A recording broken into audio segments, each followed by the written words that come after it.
gabureni wanu wako, gabureni kuchema, gabureni nenamo. Imbaituni. Gabureni, yeah. Gabureni wanu wako, gabureni kuchema, gabureni, yeah. Gabureni, yeah. Gabureni. Ya, amen. Ya, amen pio. Muranaskana, yeria. Tap na girl. Muranaskana, ganingoti gandika. Wauye ne numbi dzemkomana. Wanyira zita rake. Ati gaga line rakakurisa. Muranaskana ndaona uchapinda Mumbai wewe. Anti murume ana muridzero. Saka ndiwako zve. Isusu mweya unongogadzirisa nditi. Ndinoita zvaunondikumbira. Ndinokukumbirira kungonidzashe. Gandikuchemere ngungorozi. Yeria.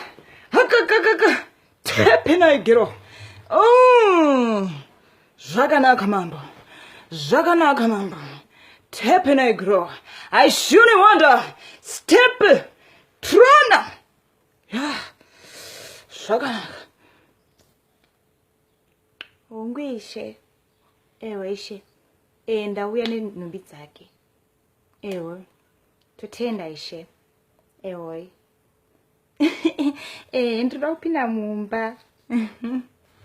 Zvakanaka murandasikana ndichakuyambudza nai.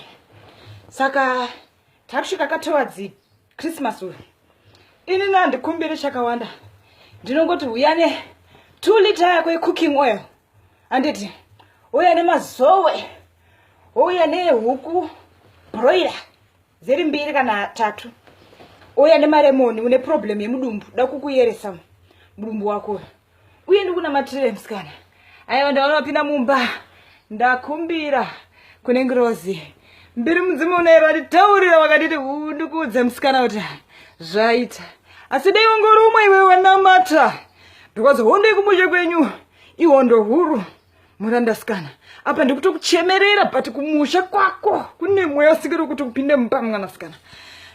Ndatenda. I win. Step girl.